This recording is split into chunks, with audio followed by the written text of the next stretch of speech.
Yes, yes, yes, yes. We got to get we got a couple of beers going to get the show off and rolling now because we're seniors. Um, they're non-alcoholic. Mine is anyway. Scott, you're down south, so Scott's coming from a different place. Yeah, for those, hell with it. for those watching, we're on YouTube now. So for those that actually do watch, and strangely enough, we've discovered that there are people that actually watch podcasts, although they're mostly an audio medium, but people do watch on YouTube. Yes, well, we've just learned that we need to use better descriptions. So the things that they can't see, we will describe better than we have been. So there you go. Yes, and so for this weekend, for a few weeks, Scott is in Costa Rica at a little villa that I am fortunate to have in Costa Rica. So I am in Playa Hermosa, Costa Rica, if anybody knows that. And for those that are on YouTube again, I am wearing a Costa Rican beer T-shirt. Is the Costa Rican beer Imperial is today's selection. I don't know if you can see that on the camera. It's a little bright here. Sorry, I'm in the sun. The sun is impeding the full view. Yeah, it's brutal. It's like 34 degrees, Ivor. Sorry. So there we are. Oh, that's sound effects. So for those listening in audio, this should be good. Hold on. All right. Wait a second. Oh, see that? Oh, yes. Yes. Very good. Excuse me. Okay. So if Imperial from Costa Rica wants to be a sponsor, just call Ivar and Scot at Music Milestones YYZ. So this is what I'm drinking. This is Rush's non-alcoholic beer. It's called My Turn to Drive. It came out this past summer, and it is my favorite non-alcoholic beer. I will say that. But we don't have any sponsors, Scott, on the program. But if we did, I do remember back in the day, a wonderful sponsor that we used to have on CFNY was Fairview Electronics, located at 1038 Albion Road in Toronto's West End. And they sold many, many stereos at impossible low prices. Scott, do you remember how they did it? Volume, Ivor. Volume was the way that they did it. That is, Geets, how did they do it? Volume. So you could get your Marantz amplifier, a BSR turntable, a TAC cassette deck with Dolby noise reduction, and no-name Canadian speakers from a company you've never heard of for under $1,000. That was what Fairview Electronics was all about. 1038 Albion Road in Toronto's West End. Oh, so a quick update. We did mention YouTube, but we had a bit of an issue with Instagram. Anybody that's dealt with social media at times, and you happen to post something, or in particular, this happened to me before, and it's happened to many others, an image that was maybe not to the standards. And as you know, Meta is a fantastic company to deal with. They're so easy to get hold of. You just call Meta up and they answer the phone. Hey, hi, Scott. Hi, Ivor. Yeah, I said, I posted a picture and I don't think it was the community standards, but it was really an album cover. And they go, yeah. It's just fantastic people to work with. So and the truth, of course, is it'll never happen and never get updated and fixed. So if you're looking for us, we're back on Instagram and Threads. It's Music Milestones YYZ Pod, as in podcast. Yes. So for Instagram, Threads followers, Music Milestones YYZ Pod. And for Facebook, we're on Blue Sky, and YouTube, just look for Music Milestones YYZ.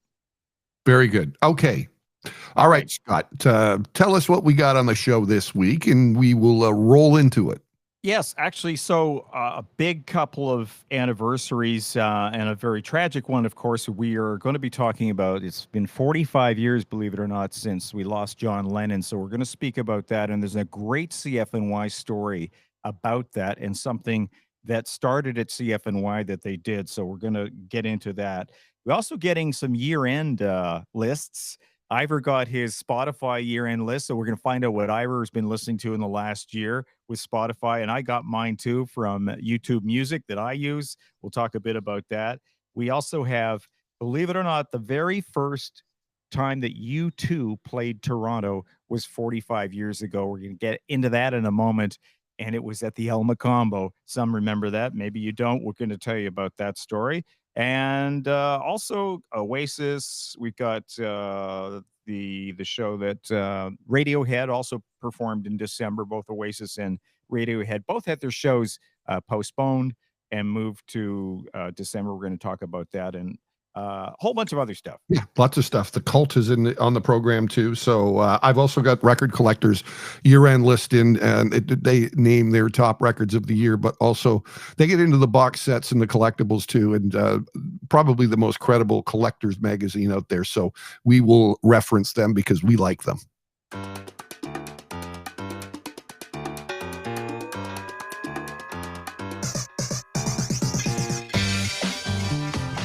Okay, first up, I thought we'd go back and talk concerts. In just a moment, we'll talk about the U2 show and even New Kids on the Block. Yes. So we're looking 8th to the 14th for our episode 4 for Music Milestones YYZ, the podcast with Ivar and Scot. So December 8th to the 14th. And we're going back first 50 years ago when the Who played Maple Leaf Gardens. And Ivor, I was looking to see because I saw the Who. It was either 75. They played again in 76, Maple Leaf Gardens. And here's my story. I haven't told you this yet, but this was a time when I don't know if you remember wineskins. Yes, of course. Yeah. Yes. Who could forget wineskins? An essential part of going to concerts in the 70s and 80s because we couldn't get any goddamn booze at these places. Right. Yeah. You forget that. It's okay. So you've got these concerts often held in hockey arenas and they didn't sell alcohol. So there was wineskins. And of course, the security wasn't that thorough, and you could walk in and you could tuck a wineskin under your t-shirt basically if you had a jacket on, and of course it's December, so we have a jacket on. So I got in with a wineskin, as many buddies do, and it was a thing. I don't know, do they still have wineskins? Can you actually I think you can still get them out there, but they're just not, there's something you got to dig for. I mean, I don't remember the last time I saw one, so who knows? Maybe they're not around, but we probably could find them at some, vintage clothing store, some vintage market somewhere, the flea market somewhere, right? So yep. So here I'm this kid from Scarborough, and it's like, man, going to see the Who. This is really great. And I don't know, for whatever reason at the time, what's the orange juice and vodka. What was that called again? Was that Screwdriver? Vodka and OJ. Yes, that would be a screwdriver. Yes. Okay. Yes. So there I am with an entire wineskin, a fairly large sized wineskin that I managed to get in, is completely full of vodka and orange juice. And I'm drinking this back. And as people know, and you know me, Ivor, I'm not a big guy. No. And drank way too much of this, and it's the sickest I've ever been, not only just at a concert, but just anywhere. And I need to ask you quickly about that. You probably never drank vodka and orange juice after that. Bingo. There you go. Absolutely. And that's what you hear from people when they have that drink they're sick on. They never drink it again. Even the smell of it, if somebody, within 6 feet of me has one of those, it's like I can smell it and it brings it all back, and I just do not touch that stuff anymore. So my buddy Ian Robertson was at the show with me, and I all I could remember, because I'm almost passed out in the seat, I'm up in the grays somewhere, and of course, half the people are smoking pot too, so there's that going on. And I remember him, just elbowing me, going, Scott, he's smashing his guitar, man. Pete's smashing his guitar. You got to take it. I'm like, anyway, minutes later, I'm in the bathroom on the floor, and it's just a mess. That was my Who concert experience. Oh, It was embarrassing, but it happened. Well, my drink was Southern Comfort, and that was the one that got me. I could never, ever look at Southern Comfort again. That was the one that put me on the floor and got me anyway, I don't even want to get into it, but I did not attend that concert. At that point, I was living in the UK, but I did get to see the Who about 6 months later, and they played a show at a Charlton Athletic Football Club. There was a mountain of counterfeit tickets that were sold for the show. So I think the stadium was supposed to hold about 40,000. I think there was probably 70 or 80,000 in the stadium, and it was on a bank weekend. It also had on the bill the Sensational Alex Harvey Band, Cool.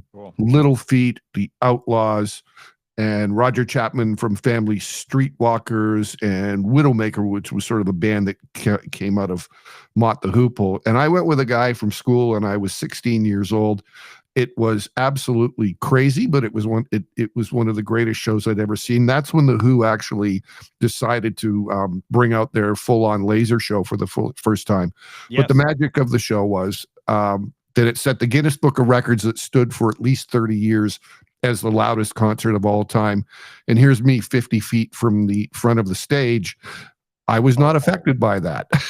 So anyway. I'm up in the grays, Ivor, and my ears were bleeding.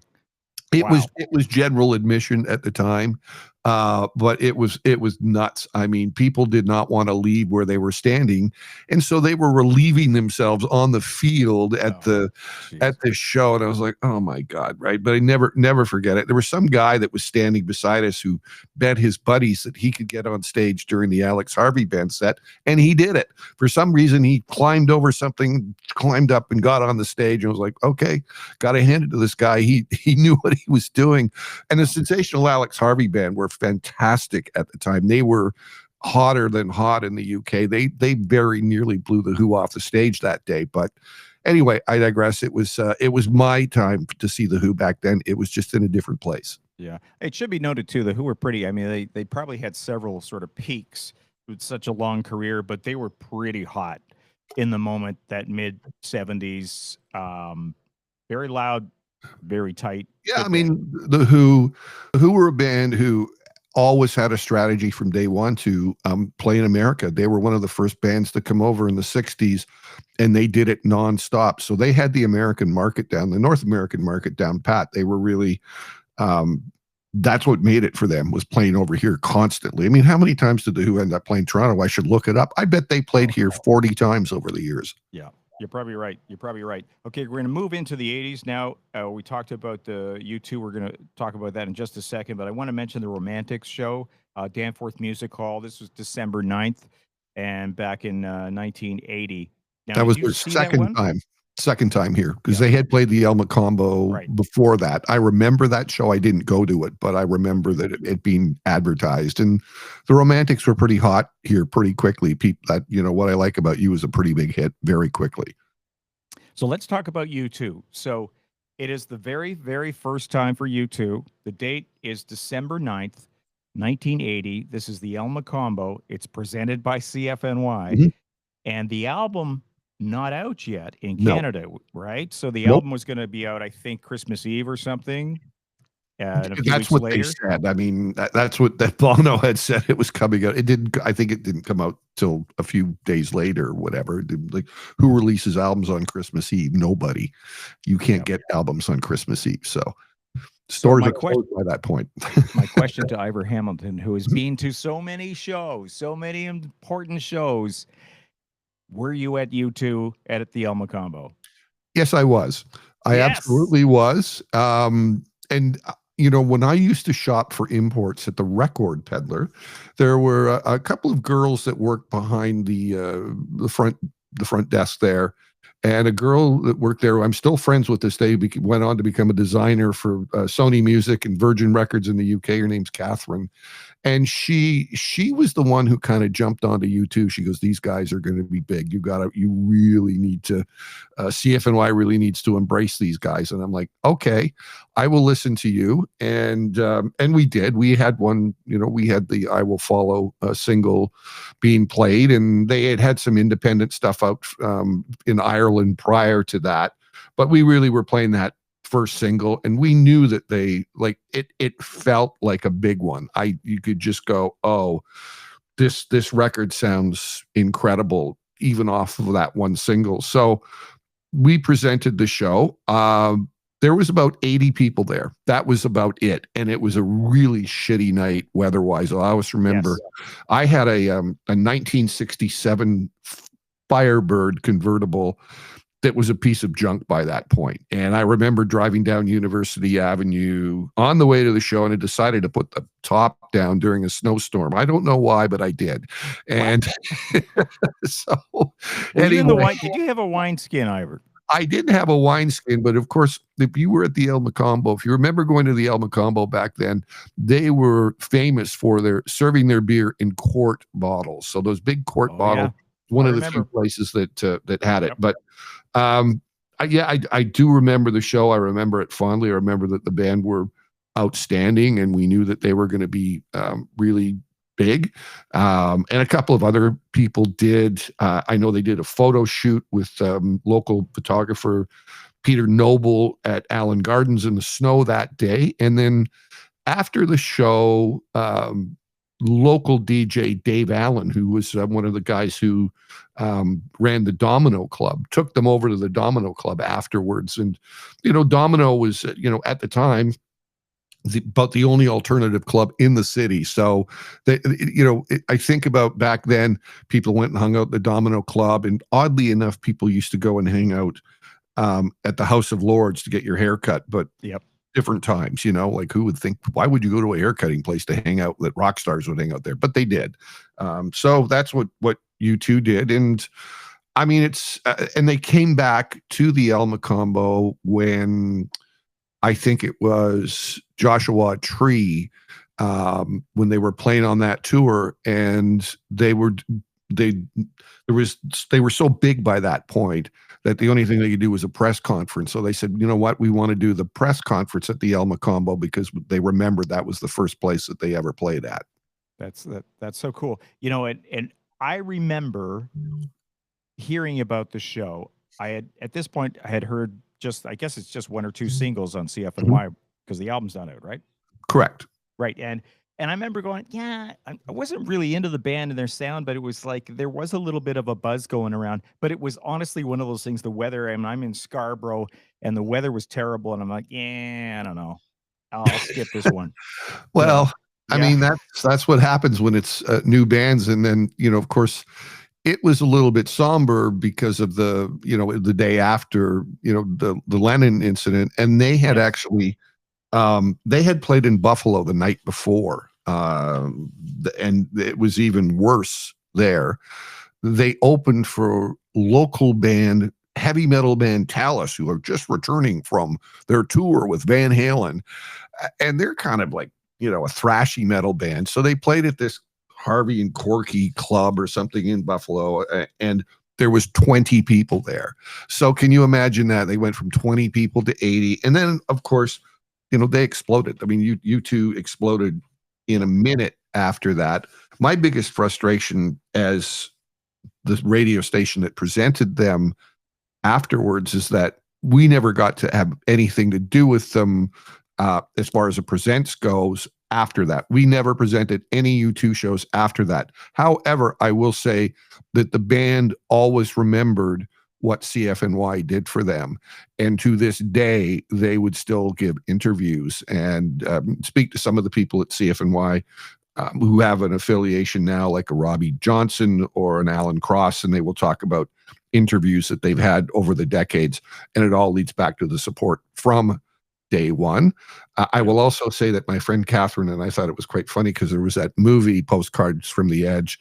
She would, with glee, show me postcards that she got from the Edge that he sent to her. So anyway. That's super cool. Let me read a couple of paragraphs from this is the concert review from Alan Neister. I think this is Yes. Globe and Mail. Yes, he would have been the Globe and Mail. Yeah, so listen to this for a second. This is really cool. So this is, again, U2's first show. It's El Macombo, Toronto. He says, I'm quoting, by some ironic coincidence, U2 turned out to be one of the most vital and interesting new bands I've seen in the past few years. They are four young Irishmen who range in age from 18 to 20, yet the intense and energetic music they play belies their youth. The closest comparison I can make to, say, U2 sounded a lot like the new English band Echo and the Bunnymen. Both play ethereal, progressive music that isn't restricted to any set styles. But whereas the Bunnymen come across as ominous and threatening, the dark and mysterious underside of the new wave U2 portrays the more likable and positive side of the coin. He does go on to talk a little bit about they did work in a couple of lines of Give Peace a Chance because, Yes. Lennon had just died into one of their songs. And he finishes by saying, U2's first album won't be released here until Christmas Eve, according to Bono's announcement from the stage. When it is released, he says, it will most certainly make waves. He finishes by saying U2 could well be the Led Zeppelin of the 80s. How cool He is that? wasn't wrong. He was not wrong on that. So How cool is good, that? good on Alan Neister. And yeah, you know, he wrote for Rolling Stone before that too. So he's a very credible guy from American who moved up to Toronto. That Buffalo club that they played in was stage 1 for our Buffalo friends, located at 8200 Main Street and Clarence in Buffalo. Them playing the night before. So there you go. And respect to the 20 of you that showed up for that one. Yes. Well, there was he's no longer with us, but the local Buffalo promoter, Bruce Moser, and he had a company called Could Be Wild Promotions. They were instrumental in helping to break U2 in America, and they were very, very close to the band.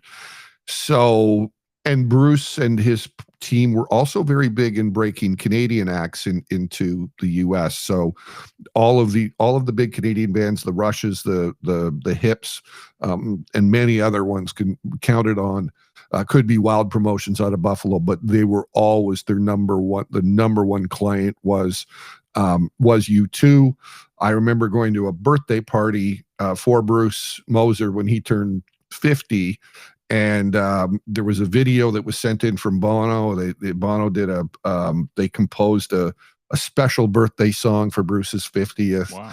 And who came across the border on his own with an acoustic guitar to play at the party was Gord Downie. So a lot of respect for the promotion of U2 in America, North America wide from our friends in Buffalo.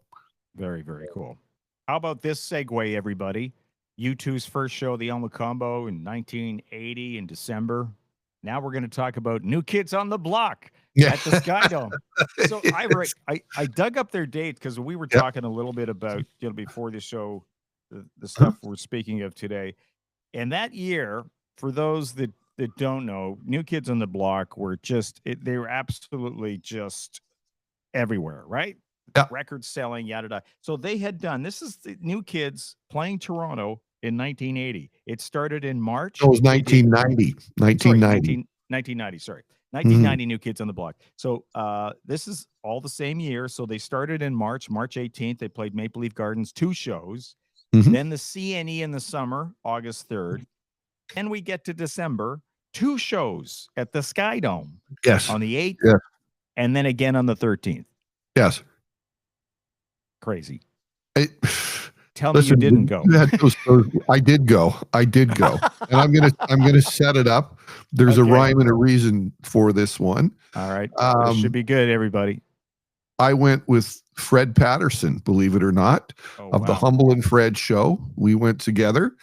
And it was an early Christmas present for my nephew, who had just turned 9 years old.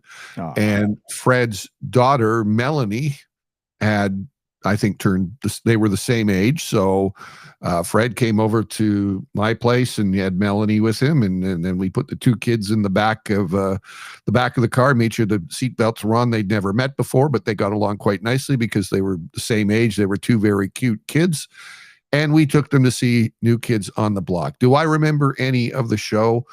I remember there was a lot of screaming and some of the songs were okay. I mean, I do remember many years later when they got together, and I think it was sometime in the early 2000s, that I was obsessed with it because they became an act that was on our label. But I wasn't so obsessed with the music. I was obsessed because Donnie Wahlberg was in Band of Brothers, and he talked to myself and somebody else at Universal about all of what happened behind the scenes when they were filming Band of Brothers. So that was good. Yeah. Well, the other thing I was thinking of, maybe while you're passing the time at the concert, of course, they would have been selling alcohol at that time in 1990. Do you remember when they first passed the law where you could get an actual beer, at a concert? I'm trying to remember when that was. I don't remember, to be honest with you. Yeah. I mean, and I think it was a pretty special transition. It was funny though, when I was reading up on the U2 show though in Buffalo, I came across another article about how when they raised the age of concerts in the US to 21, Mhm. how it killed the university circuits. And they talked about all of the shows that came and played at University of Buffalo prior to that. And they were just like, it was like hundreds and hundreds of kegs of beer. And these shows were like just giant parties. And then it all just started to go away. And they said, oh, they tried to do a show with Iggy Pop and it, you couldn't drink. So it was a bit of a flop and they all went away. But they said that I think the last show that played in Buffalo, before that everything went to 21 was, I think, 1987. And that was a Ramones show. And what they were saying is when the Ramones were out in the early 80s, that most people didn't know them, but by 1987 every kid in university knew who the hell the Ramones were, and they knew they were going to have a great party. 100%. 100%. Okay, let's move into the 90s. We're talking about Toronto concert history, the week of December 8th to the 14th. So we have, I mentioned this off the top of the show, Oasis and Radiohead. Both had shows in October, and both were postponed. So first of all, it was Oasis and I think this happened in Buffalo. So their bass player, Scott McLean, the bass player, just before this was the night before. So I guess they were, I'm looking at the date here. Okay, October 18th, they were scheduled to play in October at the Warehouse. And the night before the Buffalo show, here's Buffalo again. The night before the Buffalo show, the bassist walks out of Oasis. Now, it's an unlikely story that there's some chaos or conflict going on in Oasis. We've never heard this kind of thing before, but in that case, it was the bassist had enough and he was out, so they had to postpone the show. So Oasis came back in December to play the show. Yeah, I did not go see that show, but I mean, I did see them many times when they were in market, and I love them every time. I'm a big fan.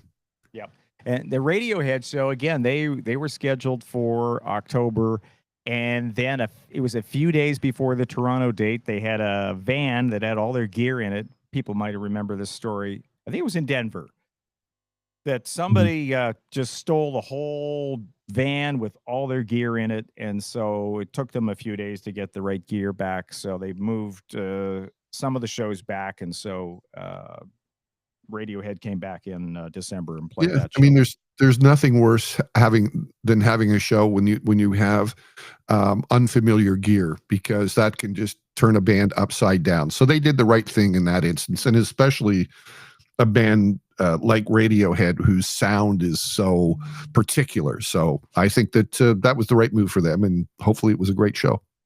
That's a good point. I'm thinking, yeah, they have some specialized audio and stuff to get those sounds, right? Yes, So, absolutely. We're going to go back, and here's our segue music.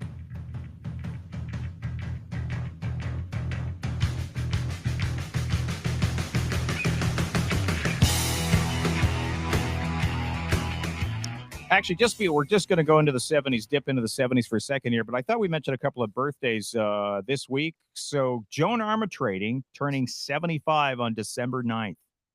Love Joan Armatrading. She was too. a regular daytime artist on CFNY, and I remember us recording her at Massey Hall, and it was a great show. And also, when I was living in the UK, she was pretty popular too. Two of my favorite albums, Me, Myself, I, Walk Under Ladders, and a great live show too. She's awesome in live. Yes. Good band. And I want to mention Dionne Warwick turning 85 December 12th. My quick Dionne Warwick story is I got to interview Daniel Lanois, and this is right after Joshua Tree. And I was able to take my cassette recorder, doing an interview for CFNY. I took my cassette recorder down to the Hamilton studio and sat in the studio. And one of my favorite all-time interviews, Ivar and I've got it on cassette, so we'll transfer that over, digitize that, and play it on the show, play it on the podcast at one point. Fantastic interview. He was so gracious. But one of the surprise comments when we were talking about the process of recording and working with people, of course, he co-produced the Joshua Tree and other U2 albums. he was talking about vocalists. He really, really loved vocalists, and that was a key thing. He really tried to get the Mhm. sound right for the vocals and how special that was and how individual that was. And I asked him, who are your favorite vocalists or people you'd like to work with? And the first name that came out of his mouth was Dionne Warwick. That's I thought that cool. was cool.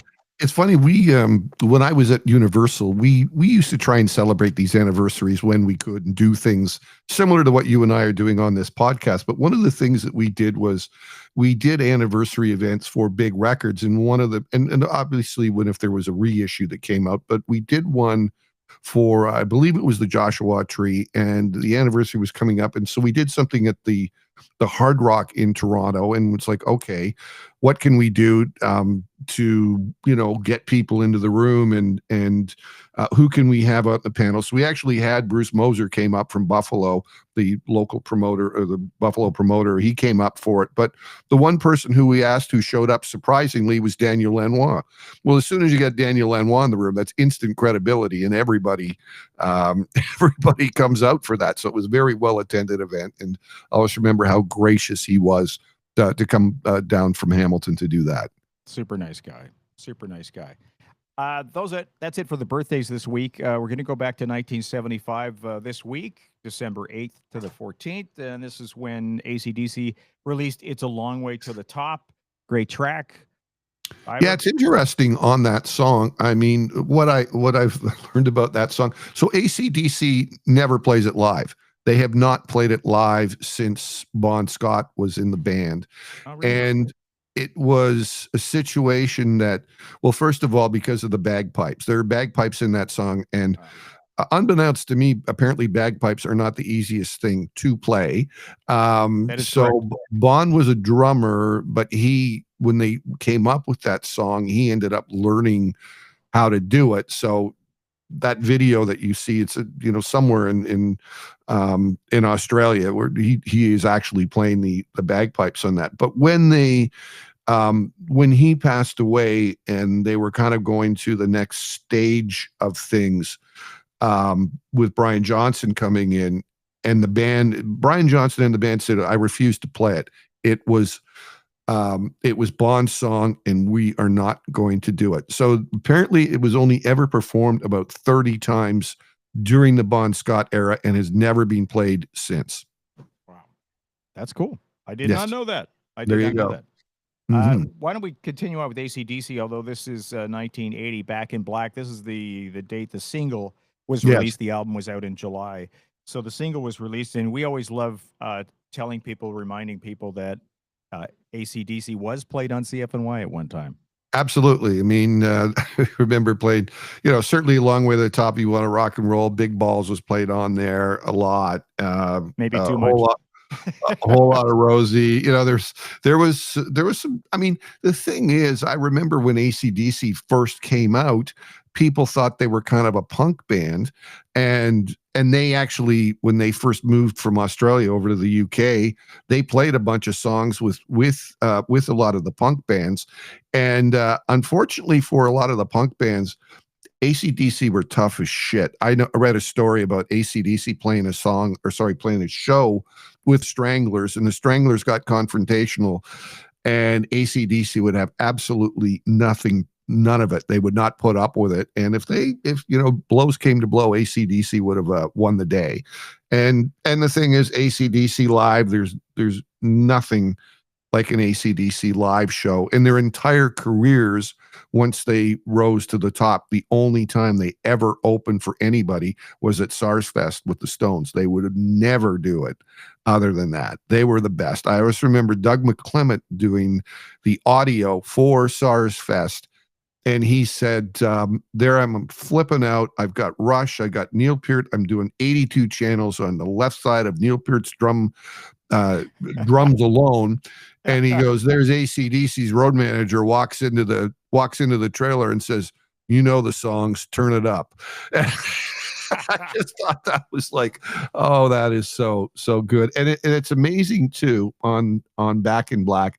Just read the story if you can. Get the book, Brian Johnson's book, and the struggle that poor guy was having before him joining the band. I mean, he was in Geordie, and Geordie had some minor hits in the 70s.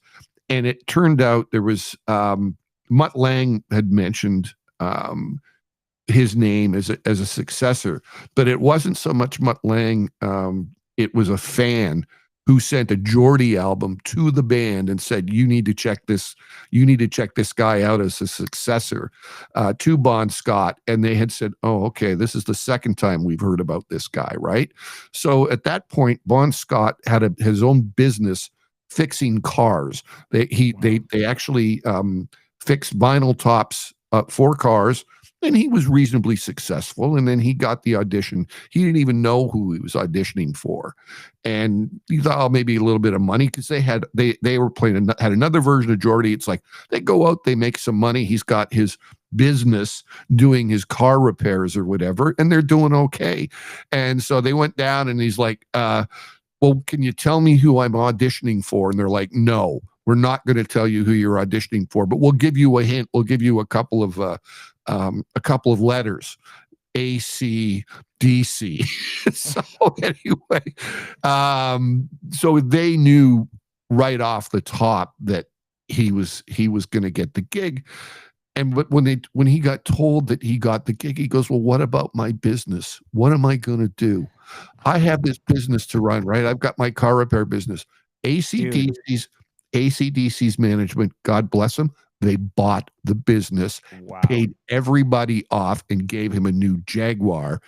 And they went right off to Compass Point. Now, when Back in Black was being recorded, the band had done most of the songs. They had put together the music for most of that, but it was Brian Johnson who wrote the lyrics, and he came in and they nailed it.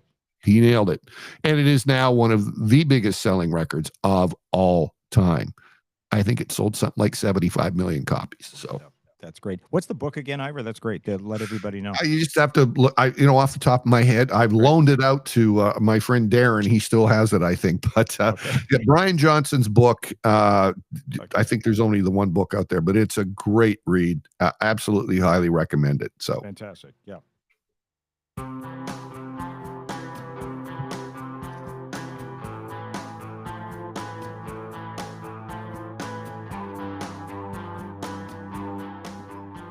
'80s, baby. We're going back to 1980, 45 years ago, and a big one. And this is a great opportunity for me to ask Ivor Hamilton, where were you when you heard that John Lennon had been shot and had been killed? This is an interesting one, because I'm going to tell you where it kind of history repeated itself on it. I was at home. My roommate at the time was a gentleman named Kevin O'Leary, who used to be the producer for the Pete and Geets radio show at CFNY. We were sitting at home watching Monday Night Football, and during the game, Howard Cosell came on and made an announcement that something's happened with John Lennon. We think that John Lennon's been shot. And it was like, all of a sudden, everything just went quiet. Like, it just was like, oh, wow. Like, that was it just set everything into such a somber mood. And as it turned out, many years later, I was with Kevin when at home at my place when on the TV on comes the announcement that Princess Di had passed away too, or had been in a car crash. Not sure what happened. So history repeated itself for me. But I've you have these periods in your life where you remember certain things of where were you when all these things happen. I still have the Toronto Star newspaper somewhere in my collection that came out the next day with David Geffen and Yoko Ono, and an awful picture, leaving the scene, or getting out of a police car or whatever. So that's where I was. What about you?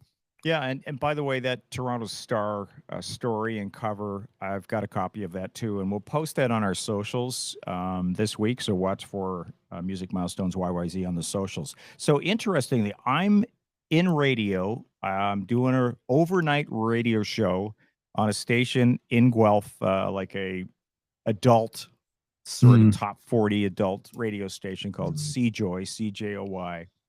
And I'm getting ready for the all-night show. So Mhm. when you get ready, you go into the newsroom and you gather some weather and some sports. And because I'm doing overnights, those radio people out there, remember back in the day, sometimes the overnight guy had to do the sports, had to do the news. So I'm Of course. gathering. Yes, of course. Yes. So I had to do actually I do the news at the top of the hour, sports at the bottom of the hour, and I'm, the DJ on the air too. So you remember those rolls and rolls of newsprint that, I guess it's BN News. But Remember yeah, that? there was like a telex machine, sort of Yeah. that spilled it out or whatever, right? Yeah. Yeah. So it's this news feed that just keeps going like every hour. It's just paper, and you'd have to change it up because you go through these giant rolls of this kind of cheap paper, Mhm. through the night. Anyway, this came across. I've kept the bulletin ever since there. Since then, it reads 11:30 p.m. This was the very first bulletin from BN. And back then, when they had a bulletin, they would double space the copy, Yes. and you knew something was up. And I'll read exactly what it was. This is the very first bulletin. It said, New York, former Beatle John Lennon has been shot and wounded in New York City. The police say Lennon was gunned down outside his Manhattan home. He was shot twice in the back. His condition is not known. That was the Wow. very first bulletin. And then, of course, wow, did everybody just go into such a state of shock? It was one of those, especially in the music biz, one of the most shocking, news stories you'd ever hear or ever. Yeah, it's what's interesting about that. I do a guest spot on, I would say, what we call CFNY the mothership now. I mean, it's been decades and decades, but I go in there and do this um, fairly frequent guest spot on the Edge Time Machine, and the announcer there, we talked about this a little bit, and he asked me, he goes, I find it odd that you guys would do that on, this would happen on CFNY. It felt like more something on Q107. And I said, well, the thing is, back then, the whole new wave and alternative really hadn't transformed overall. And CFNY was still very respectful to the music that made us, which was the Beatles and which was the Stones and those acts from the 60s where it all started. So Sure. when you get it, something that was like the magnitude of John Lennon, that, you know what, I can put it behind me that I'm a giant Clash fan and Pistols fan or whatever it is. Yeah. But the Beatles meant so much in our lives, in our parents' lives too, and now generations on, our kids and grandchildren's lives. So let's tell the CFNY story. So there's a connection, a great CFNY story to this, and Yes. and again, that respect from those artists. And you look at people like David Marsden, who's the program director at the time, and he, of course, grew up. He was a rock and roll DJ in the '60s, and then he was at Chum FM, which was a progressive rock station in the '70s that did so much for the cool music that you got to hear in Toronto. And now he's at CFNY, and we have John Lennon that has been shot and killed. And so David immediately came up with this idea called the Dream Network.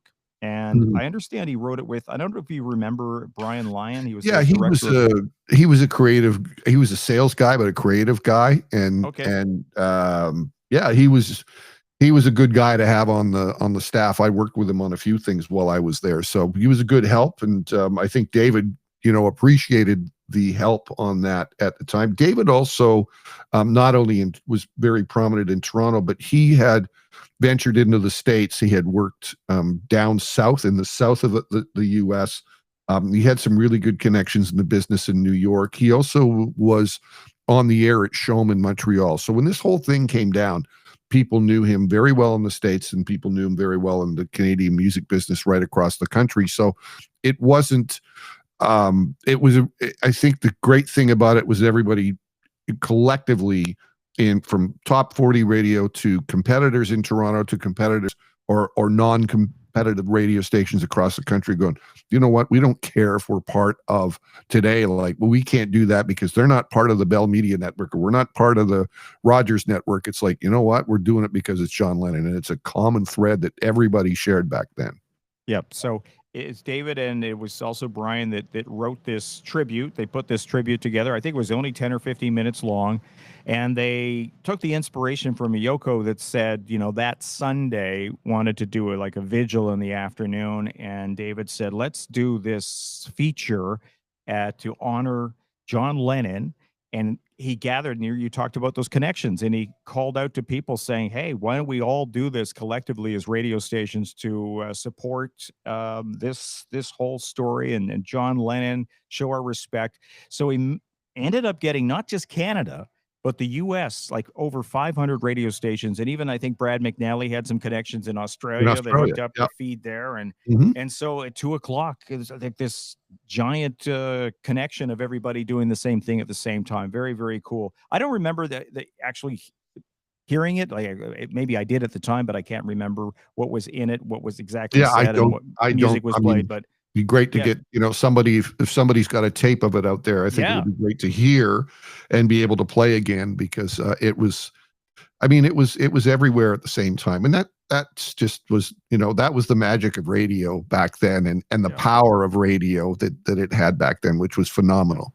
Yeah, it was called the Dream Network, is what they called the tribute, and that ran on that Sunday after John had been shot. Okay, And so the other thing that David was great about was when, they when CFNY went into bankruptcy, receivership, and he put together a whole network to petition the CRTC to keep the format of the radio station, with a goal of 500,000 people to sign off on a petition. And they were in high schools and shopping malls, you name it, everywhere, getting these signatures. So he had a lot, incredible draw on and people's Paul, yeah. personalities. So Yeah, David was very good at that. I should note, I should note that by the time you are listening to this podcast, there may be an announcement. It is imminent on yes.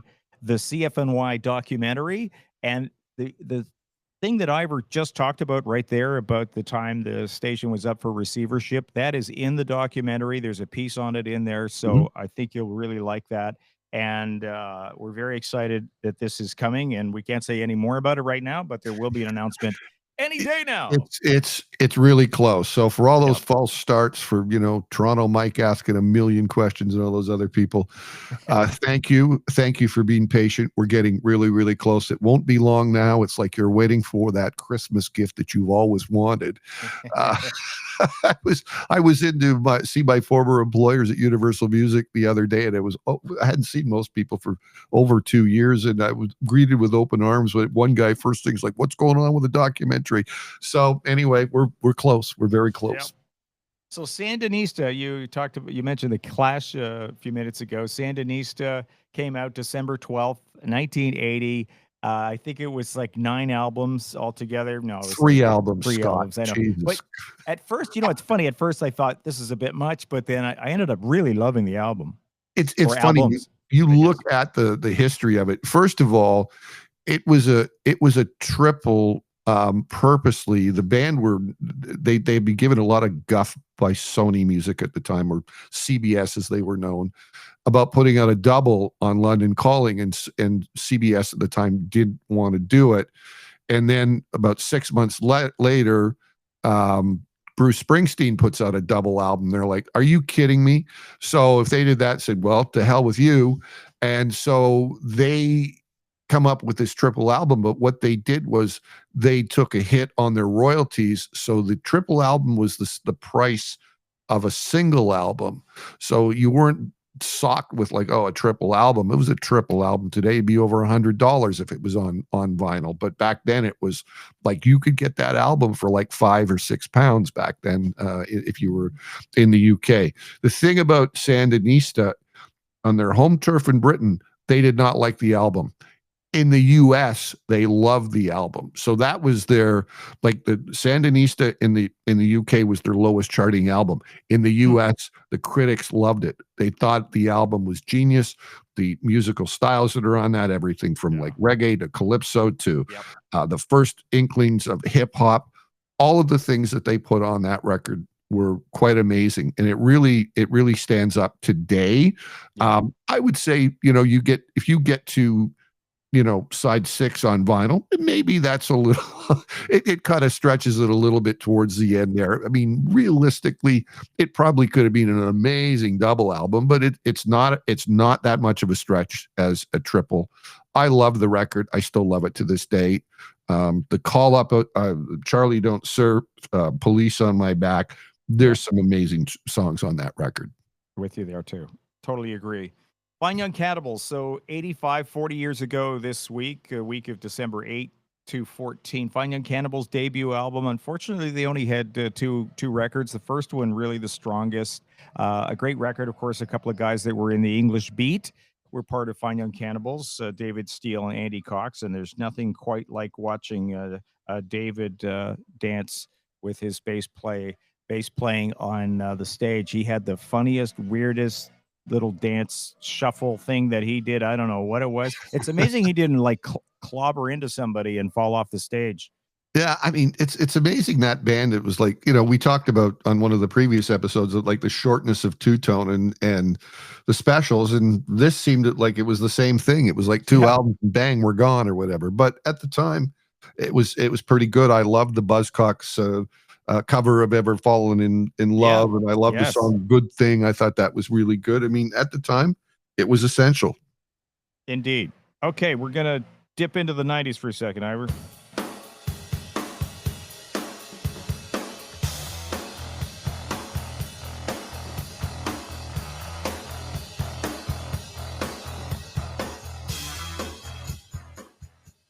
Okay, I thought, Ivor and I would give a couple of respect to some great pop records out in the 90s. I'm going to start just with Sitting Up in My Room by Brandy, out in December 1995. I was, of course, at Energy 108 at the time, and we were very proud of supporting R&B and some hip-hop and some other, urban contemporary music that wasn't getting its fair shake in Canada. And that one, great little R&B song. Babyface wrote and produced that one. We powered that one on Energy 108, baby, and Scott, it went top 5 for us when it only went to like maybe 30 in Canada. So I want to just say thank you for supporting those hip hop and R&B records back then. And as a former promo rep for a major record label, we used to have a hell of a time trying to get that stuff on the radio. And I will say steadfastly that most Canadian radio, especially the stuff, the radio stations outside of Toronto and Southern Ontario, would have nothing to do with most of those records. They did steadfastly said no. It was a tough one.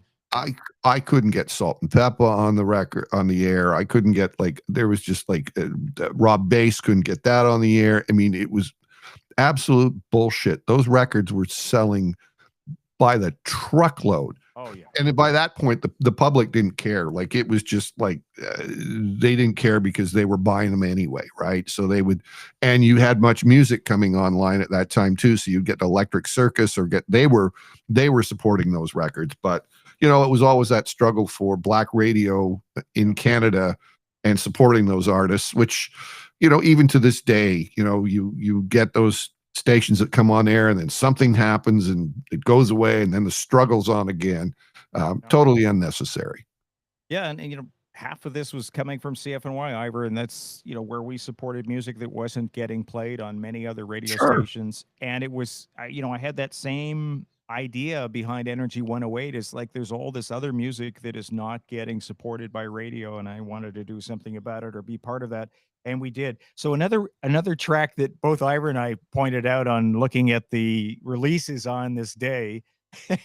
Yes. Okay. Here we go. It's so funny. We both talked about this one, and I've got it from one perspective. It's the Grease Mega Mix. Came out in December 1990, 35 years ago. The John Travolta and Olivia Newton-John Mega Mix, and I do remember it from a DJ perspective. For those that were mobile DJs and played weddings and parties and things like that, that was one of those break the glass, in case of emergency, play this and you fill the dance floor. It's true. I mean, you would Grease, the music on Grease was big anyway, but yes, I also, when I was a promo rep at the time, I worked the dance pool. So every other Saturday, I'd go out to the cheer dance pool where, all of the city's DJs would get together in one giant room, and all the labels would come in and work those records to the DJ pools. Well, do you think I had trouble getting the DJs to play the cheer mega or the Grease mega mix? Not a chance. Everybody, it was huge right off the top, right? You couldn't ignore it. And anybody who said it wasn't working were fucking liars, because it really was. I mean, It was a monster. everybody It knows was this a from yeah, weddings, right? Like yeah, and it came out because of the movie. The movie was coming out on video right. finally, Grace, and then so let's do something for that. So the song was a combination of "You're the One That I Want," "Summer Nights," and "Grease Lightning." Put those three songs together. I mean, who doesn't know those songs? Yeah. Like Yes. them or not like them. Yeah. I would occasionally. I've been to functions where I paid the DJ not to play certain songs, not that one, but I I could see you paid doing that. Yeah. fucking right. I was like, you know what? I never needed, you know what? I did there. Paid a DJ $50 not to play the Macarena. And he was just like, what do you mean? I said, $50. I had a $50 bill. I said, I'm going to give it to you right now. Do not play the Macarena. He didn't know what to do. Nobody'd ever paid him to not play songs, but that's what I would do. So Love it. anyway, I love it. Also, 25 years ago this week, Put It On Me, Ja Rule, big record. We were talking about this, huge record on Energy too, and just a party song too. That was big in the clubs. I mean, I look back on those days pretty fondly, because there was like Ja Rule and Ashante and Montel Jordan. Then there was like the West Coast stuff, Dove Shack and Slick Rick and people like that. But Ja Rule, he was here all the time. He came to Canada on a regular basis. And I remember David Kynes at Much Music. He's like, yeah, Ja Rule. It's like he's like part of the Much Music house band. He's here so much. They just like always in town doing some promotion, or he was doing a video or doing a movie. So anyway, fond memories of him. And I loved his voice. I just thought like really gravelly, Oh yeah. gravelly type of voice. I mean, I think when DMX hit, that kind of ate his dust though. Because Oh, when totally. DMX hit, Was he even ate Method Man and Redman's dust too. yeah, I was was like, even dirtier and nastier. It was awesome. DMX at Woodstock, probably one of the greatest performances of that Woodstock, that the second Woodstock that they happened. He goes on stage and like, oh my God, like this guy, he was as big at Woodstock as Jack White was last week when he did the halftime show that everybody's still buzzing about at this point. So Very cool. All right.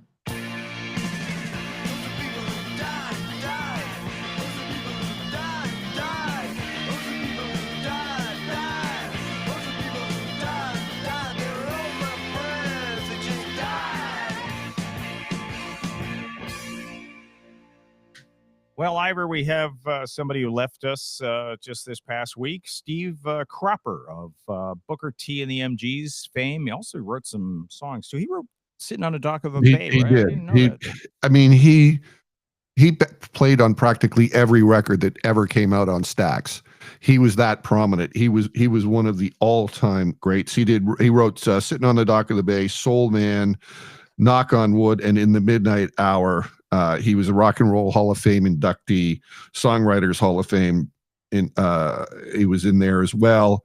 And if you were a hoser and you love the Blues Brothers, he was part of the Elwood band's Blues Brothers, part of that band, and spent some time in Toronto when they filmed Blues Brothers 2000, the follow-up, which was a monumental stiff, but had some of the biggest music stars to ever grace the stage were in Toronto to record for that. Doug McClement, the Toronto live engineer, probably, Doug is, of course, one of Canada's greatest live engineers, but he tells stories fondly of some work they did here in Toronto. They did some TV work here in Toronto, but absolute terrible loss on Steve. He had a great life. He was 84 years old, but he's got an incredible legacy that's untouchable.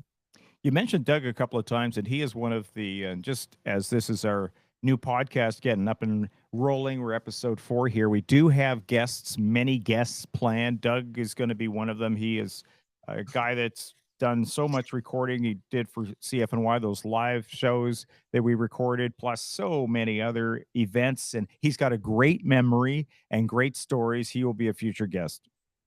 Yes, he's also for our YouTube viewers. He's got incredible pictures too. Yes. He did. Yeah. There's many shows where he shot pictures of that. There was one in particular when the Jam played their first show at the Colonial. He shot a bunch of pictures that ended up getting used by Paul Weller's family in the Wow. Jam book when they did their exhibition in 2016. So he's got some really valid stories was and there photos to like share. and earlier, like Hendrix, Zeppelin. He was Oh yeah, at all yeah. these shows. So And he's got pictures. man, he told me one thing that I just was like going, oh my God, I couldn't believe this. It was when back it was like 2019 when we did a reissue on one of the Teenage Head albums, and they were playing in Hamilton. We got them on the halftime show at the Labor Day Classic in Hamilton, full on, big thing, big deal. But we didn't have any production for them. So when you don't have production for TV, it doesn't sound very good at all. And then I hear from Doug, he goes, if you had told me before that Teenage Head were playing the halftime show out in Hamilton, I would have done it for free. And I was like, oh my God, right? The team didn't have any money to pay for it, so it didn't happen. But man, oh man, could have had a great TV appearance from Teenage Head if Doug had known. So Okay. So I thought we'd wrap up this week, or Ivar and I both thought we'd wrap up this week with kind of a year in review. We don't talk a lot about new music, but some of that is explored. And when we look at the year-end music, as Spotify, YouTube Music that I use, and others have these sort of year-end reviews, and they're pretty cool because they really, because of the data and analysis that they can put together, you get a good snapshot of what your listening habits were like and what you listen to the most and the styles in the past year. So it's really quite cool. I didn't look at Ivar's list yet, but there's a couple of tracks we've got here. We're going to just play a couple of clips for some tracks. Any takeaways on your 2025 Spotify universe listening habits for Ivar Hamilton? Well, I think I listened to music more this past year, and I think that being, going into the second year of retirement, and I use Spotify to curate my playlists for my radio shows on NY The Spirit and BTPM The Bridge. So I find myself using them a lot more. I'm probably at this point I'm closing in on my 500th show with NY The Spirit, and I'm 30 shows in on The Bridge in Buffalo. So I make all these playlists. I've made a bunch of other ones too. There's one you and I talked about. I've kind of like got a definitive Spirit of Radio playlist, and I do stuff for, vacations and things like that. So I always like to do that. So I spend more time than most on it. Said that I've spent the equivalent of 17 days back end to end listening to Spotify. My top, not surprisingly, my top genre is new wave. It said that I'm like a cosmic curator or something along those lines. Like you're like Yes. a next level up music curator. Well, I better be with the amount of music that I've invested in my life. And then it tells you how what your age is in music, according to the music that you listen to, which was kind of interesting. So yeah, I'm a bit of an old soul, the stuff that I like. So it said that I was 64. That was the age that they made me. So I get 2 years of my life back if I was living in the world of Spotify. So, and it gives you your, a top 100. There's a bunch of other, things that is, but I guess the only thing is it doesn't necessarily give you, the music that just came out this past year. It gives you everything. So you tend to get, songs like my number one song of the year, came out in 2021, but I mean, I didn't discover the album until this past year, so I played it a lot. I thought it was really cool. It was a Don Letts Late Night Tales presents Excursion on the Version album, Black Rabbit, which was it's kind of a dubby version of Jefferson Airplane's White Rabbit. Cool. So that was my number one. My number two was The Sofa by Wolf Alice. And, I really wasn't into Wolf Alice before. They're 4 albums in, but this one sort of sent them next level up. And so be it. But then I had like a song from 74, Only After Dark, Mick Ronson, a band from the 80s that if we were playing it at CFNY in the 80s, they would have been big, but I didn't know about them until this past couple of years, called them Mighty Mighty. But I guess one of my biggest bands that I just can't stop playing is Wet Leg. And, 2 albums in, their second album was even, just as big as the first one. And Rhiannon Teasdale, she's like Bjork, like she's on another wavelength, on another planet. But I love what she does along with Hester Chambers. It's the 2 girls that are the band, and the rest of the band are just kind of the hired guns. I love that about them. So anyway, we've got a couple of bands that I also played a lot this year. And I think for the first one, Scott, I think is the Boojums, who are out of Nova Scotia. And I think we're going to play a little bit on that one if you've got that one handy.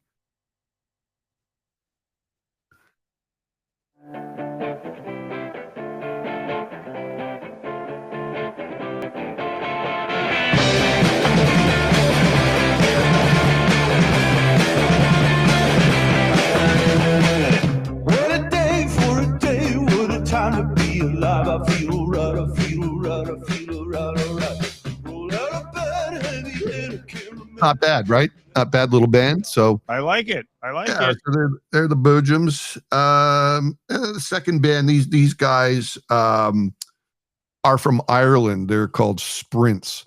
And honest to God, like everything that's come out of Ireland this year has been good. There has been so many great indie bands that have come out, and I heard the Sprints. I was like, wow, who knew? They are just something else. Really love them. Shoegazing indie band, but I think they're going to be big. So let's hear a little bit of the Sprints.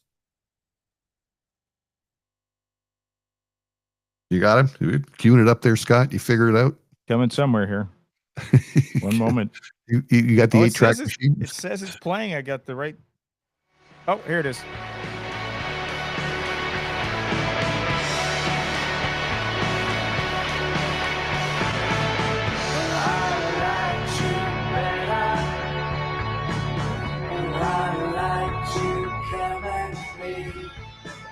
Before the bitter got together, and your world's not in unraveling. Now I'm coming up the short, and I'm coming down the fall, and I wish you were here, but you wish I didn't happen at all. That's There you brilliant. go. I like that immediately, Ivor. Yeah, no, they're just like so good.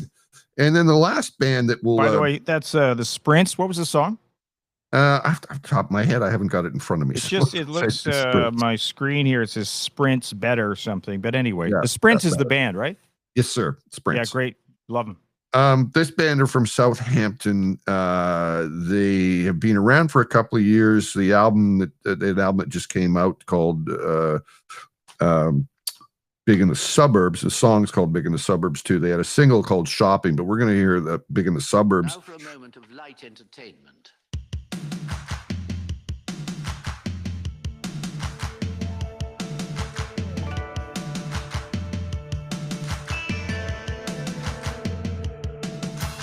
Now for a little story written in blank verse.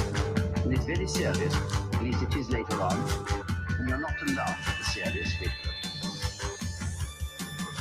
I'll tell you when that comes.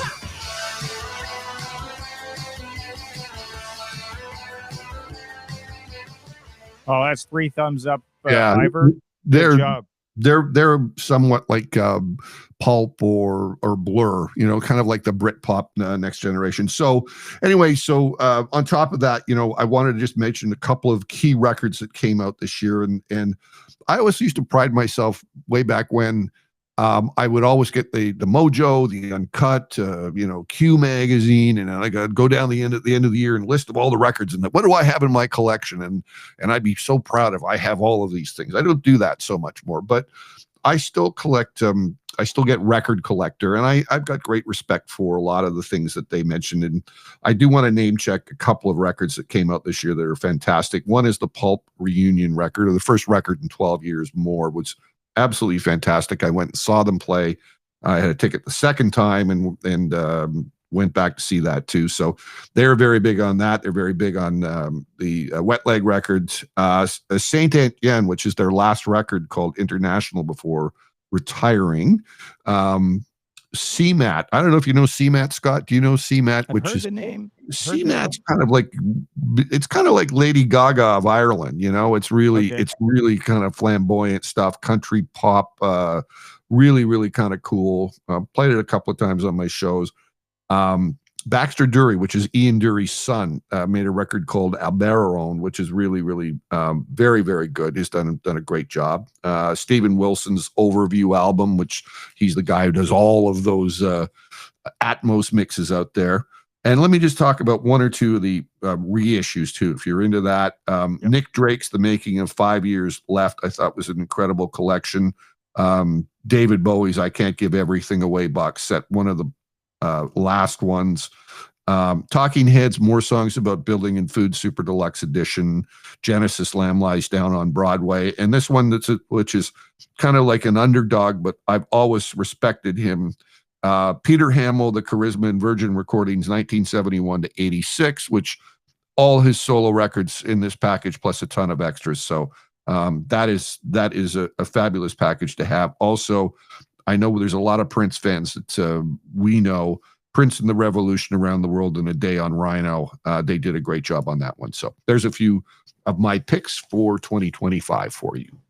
So a couple things just as we wrap up here. That's your Spotify list. I said to Ivor too that I've been on YouTube Music for a number of years because when I first went to a streamer and I went to Spotify, and this is, I guess, quite a few years ago now, I think the first, like the second or third song I was looking for, they didn't have it, you know, and I wanted, and I actually, so I did earlier today, I thought I'm going to go back into Spotify and see if they've improved and see where they're at. And I started with the very first song I looked for years ago on Spotify. Just popped into my head. One of my favorite songs is Perfect, the 9-inch version of the, you know, the extended mix of The's Perfect. And they didn't have it. And I'm like, oh, that fail. And they have it. It's there today. Right. And I also looked for Soft Cell's Say Hello, Wave Goodbye, the extended version of that. They didn't have it back then. They've got it now. So at the end of my test, I actually went through 5 songs. They had 3 out of the 5. So that's a massive improvement. So Spotify, thumbs up. You haven't quite got there yet because the 5 songs I was looking for was on YouTube Music. So I still support YouTube Music. And if they want to sponsor this show anytime, call Ivar and Scot. I'm trying to look for sponsors. Well, Scott will always have Fairview Electronics. I do want to mention too that just a slight bit of going back to our program last week, we talked about some of the venues. We talked about RPM and the Warehouse and the government. That, you know what, there's always going to be folks that chime in on some things like, "Hey, Scott and Ivor, you missed something." And the one thing that we did forget, and I think this is probably quite easy to do, was that there was a lot of, and this is a topic for a later show, I think, is the Molson Blind Date series. You know, it was the big bands and the small clubs thing. And that was huge in the late 90s, early 2000s. It was a company called Encore out of Toronto, and they worked with American affiliates and put on a ton of these gigantic shows, which most people from the public didn't get to see, other than, you know, winning contests through local radios or radio stations, or maybe through, you know, local record stores and what have you. And, you know, you could win it through a case of beer or something like that. But there was some amazing shows that came through. So I was reminded that, like, David Bowie had played at the Warehouse as well as part of one of those beer shows. Metallica had done a show. Lenny Kravitz.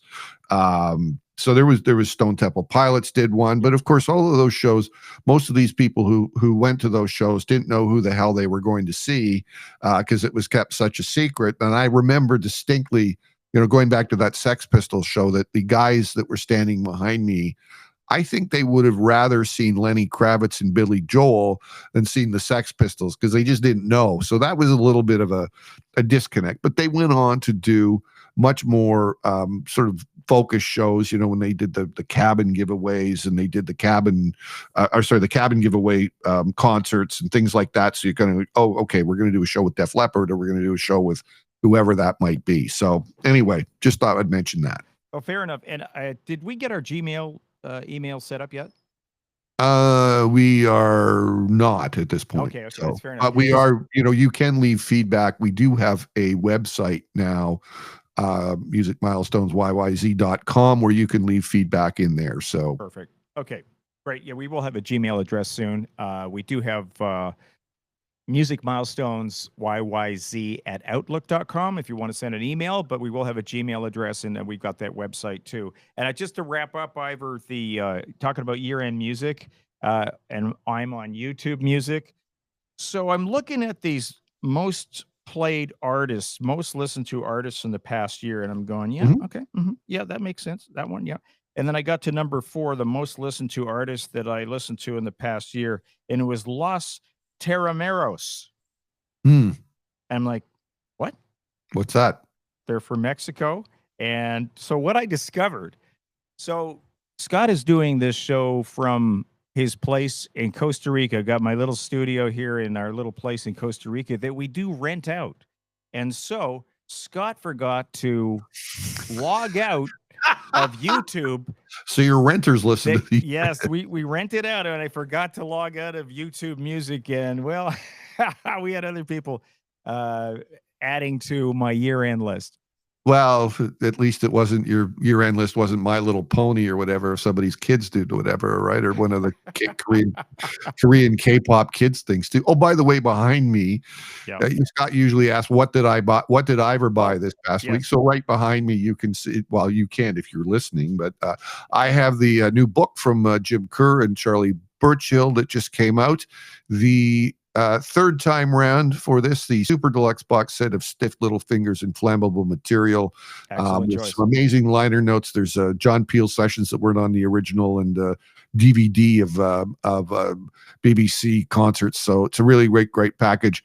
And I could not help myself to get the Beatles anthology because I just love those unmixed tracks that have been put together by Jeff Lynne, and I had to have it. So that was what Ivor got this past week. Fantastic. Okay, we're going to say goodbye. Ivor's going to list off a few places that you can get us. Music Milestones YYZ. Yes. Well, first of all, we can get us at all Bass Ticket outlets, Shopsies, and Ticketron outlet. By Fairview Electronics. So please go to our Facebook page, and we have put up a posting on all of the outlets. There is quite a few. I'll give you one example. We're available on iHeart now, which I think is a really great one. But we had a lot of people ask us about that. Please check out. We have a link tree that goes top to bottom, soup to nuts, on every outlet that we are available right now on the Music Milestones YYZ Facebook page. We are posting it right at the top. Do join us wherever you can listen and wherever you listen to your podcasts. Thank you, everybody.